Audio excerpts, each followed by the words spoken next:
Comenzamos siempre la semana aquí en 8 Magazine reflexionando sobre nuestra salud mental, nuestra salud emocional o nuestra salud social también. Nos gusta reflexionar en este espacio que abre el programa de los martes sobre cuestiones relacionadas con todos esos aspectos. Hoy particularmente porque el tema que hemos escogido para el programa de hoy es uno de esos temas transversales que la verdad cruzan todos los ámbitos de la sociedad, de la actualidad y también de la sociología y de la psicología. Siempre nos acompaña en este espacio y que no nos falte la guía de Fernando Pérez del Río, nuestro psicólogo de cabecera, el doctor en psicología, Fernando Pérez del Río. ¿Cómo estás, Fernando? Buenas noches, Feneca. Hoy tenemos un desafío, Hoy tenemos un desafío complejo. Un programa complejo, sí, pero muy interesante a la vez, por eso hemos traído ese tema. Vamos a hablar, como ya hemos explicado al inicio del programa, en nuestro sumario, de los cambios sociales, incluso de la salud mental en general, que provoca un tema también tan importante como es el cambio climático, que llega a muchos aspectos de la vida, ¿no?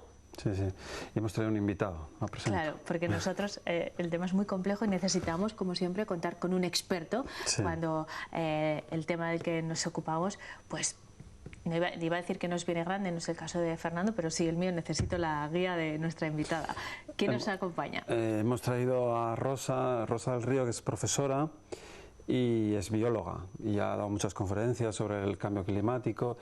Y este es un programa que tenemos por bandera el rigor, que decir que podemos dar nuestra opinión, pero siempre con rigor teórico y científico, ¿no?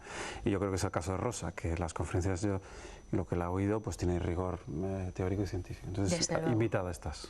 Rosa, buenas noches, bienvenida. Muchas gracias, bien hallada. Necesitamos la guía de Rosa en este caso, porque podríamos hablar del cambio climático, Rosa, desde muchos puntos de vista. Lo decía al principio. Tenemos muy claro que es uno de los problemas más graves al que nos enfrentamos a nivel internacional y que afecta pues tanto a la economía como, por supuesto, al medio natural, pero también a la parte más social, que es de lo que nos vamos a ocupar en los próximos minutos, ¿verdad? ¿En qué sentido, sí, Rosa? Bueno, las predicciones son muy variables porque siempre estamos hablando del futuro y un sistema complejo, pero una de las cosas que probablemente van a afectar mucho, yo entiendo que va a ser la inestabilidad social, porque va a haber tantos frentes en los que nos vamos a ver afectados que, claro, va a ser muy difícil de controlar todo esto. El problema del cambio climático, sobre todo, es un problema de gestión, tanto en las consecuencias como también para tomar medidas contra él, ¿no? Entonces, el propio secretario general de las Naciones Unidas lo que nos transmite es que todos aquellos problemas que tengamos ahora que sean medio pequeños, cabos sueltos, pequeñas grietas sociales, conflictos que ahora hasta ahora, bueno, pues están más o menos controlados, pues esos se van a hacer más grandes, ¿no? Porque, bueno, pues como digo, es algo tan complejo que nos podemos encontrar con que los propios gobiernos se encuentren desbordados para abordar tantos frentes que tienen que abordar. Y claro, eso da lugar a oportunismos, delincuencia, falta de organización. Grandes migraciones de las que hablaremos. Yo creo que se puede explicar, o sea, para que la gente lo entienda, o sea, por ejemplo, cuando hubo la crisis económica, hubo un informe muy sencillito, que fue en Cataluña, se hizo, y que hizo un estudio muy riguroso que decía que los desahuciados, el 95% de la gente desahuciada cumplía enfermedades mentales, ansiedad, depresión, es decir, una situación de estrés te genera unos problemas psicológicos. Entonces, lo que se está hablando ahora, poco a poco, con que hablamos mucho del cambio climático, que es también a nivel de salud mental, pues va a haber una serie de problemas, ¿no? En ese sentido, Fernando, ya se están produciendo algunos nuevos trastornos que vienen como consecuencia del cambio climático. ¿Cuáles son? Sí, bueno, en este programa hemos dicho muchas veces que lo de crear nuevos síndromes no nos gustaba, porque no estamos un poco en contra de psicopatologizar la sociedad, que todo sea un problema, tal, pero yo creo que... Sin embargo, cuando se producen, claro, no podemos obviarlo. La realidad es que se están dando unos fenómenos que tenemos... Yo creo que ha habido un gran cambio y es que hemos pasado de por ejemplo, síndromes como la desconexión como de la naturaleza. O sea, hemos pasado una década que hablamos, pues eso, el hombre está desconectado de la naturaleza, tiene que ir al campo, no sé qué, no sé cuánto, a decir, no, se está produciendo ya, o sea, como que hemos subido un escalón. O sea, se habla de ecoansiedad, se habla de solastalgia, ¿no? que que no reconozco el sitio donde vivo, que me provoca ansiedad todo esto que está ocurriendo. Es decir, yo creo que a nivel de síndromes hemos dado un escalón de gravedad, ¿no? Es decir, antes hablábamos de que el hombre estaba desconectado en la década pasada y en esta ya decimos que es una realidad, que ya está ocurriendo, ¿no? Que antes se hablaba de que el síndrome de Ulises, por ejemplo, que es el que va a otro país, todo el pueblo ahorra en África para que uno se vaya a Europa a trabajar, pero ahora se habla de la migración ecológica forzada. Es decir, hay una catástrofe, que Rosa nos puede hablar de esto muy bien, y ya no es que la familia ahorre para que te vayas o que tengas un futuro mejor, es que te tienes que ir. No, esta es la gran diferencia. O sea, y esto ha ocurrido esta década, ¿no? Si veo los estudios son clarísimos. Hemos pasado de bueno, mejorar la calidad de vida, de buscar una esperanza, ir a Europa, a decir, no, mira, es que se ha inundado mi tierra, me ha arruinado y me tengo que ir. Es que no hay otra opción, ¿no? Rosa, el de las emigraciones, al que se refería Fernando, va a ser uno de los más graves problemas. La especie humana ha migrado a lo largo de su historia y de su evolución por diferentes circunstancias, a menudo también por circunstancias climáticas, pero en este momento, y volviendo a las predicciones que se manejan desde Naciones Unidas a las que te referías, va a llegar un momento en que va a haber una migración tan masiva como estimada en unos 140 millones de personas. Según el Banco Mundial, sí. Eso va a tener consecuencias sociales impresionantes. Y es que, bueno, claro, algunas eran entre países, pero es que nos vamos a encontrar migraciones dentro de nuestro propio país. O sea, ya se predice que más o menos las zonas de costa, Levante, etcétera, cuidado con eso, porque en unos años podrían tener que haber muchos desplazados desde ahí hacia el interior. Todas las zonas de costa son zonas que con el cambio climático se van a ver muy afectadas.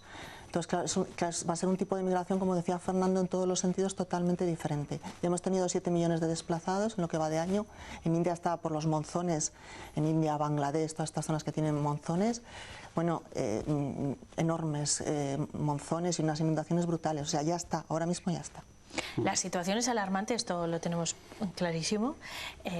De hecho, yo creo que la movilización social es cada vez más grande, no sé si suficiente, pero al final lo que queremos saber es si esto tiene solución, si estamos a tiempo y por dónde pasan esas soluciones, Rosa. Resumiéndolo y simplificándolo muchísimo, claro. Sí. Yo siempre digo la clave, información y gestión. Primero, como lo tenemos que tomar tenemos que asumir lo que supone esto, nuestro cambio de vida, tenemos que pedir responsabilidad a los políticos porque tiene que haber acciones internacionales y claro, eso desde nuestro país no lo podemos hacer, eso hay que exigirle a los políticos, oye, si este país no cumple con sus compromisos de emisión de CO2, hay que tomar medidas contra él, aunque nosotros nos tengamos que fastidiar todos nuestros acuerdos comerciales, ¿no? O sea, al final, lo primero es que todo el mundo esté bien informado de realmente cuál es la situación, hasta qué punto es grave.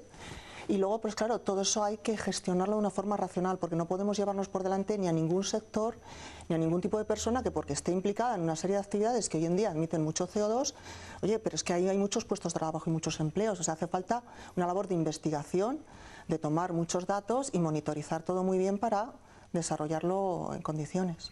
Sí, adelante. Que yo no sé si sabéis que va a haber elecciones, que a lo mejor no lo sabíais, sí, ¿no? Tenemos una ligera idea.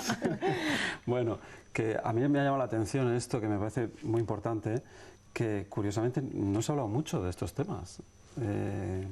Bueno, que en otros países, en el centro de Europa y en el norte de Europa, ¿verdad?, que los partidos políticos, no digo iguales, que la gente se informe, pero que han apostado por la ecología han subido todos.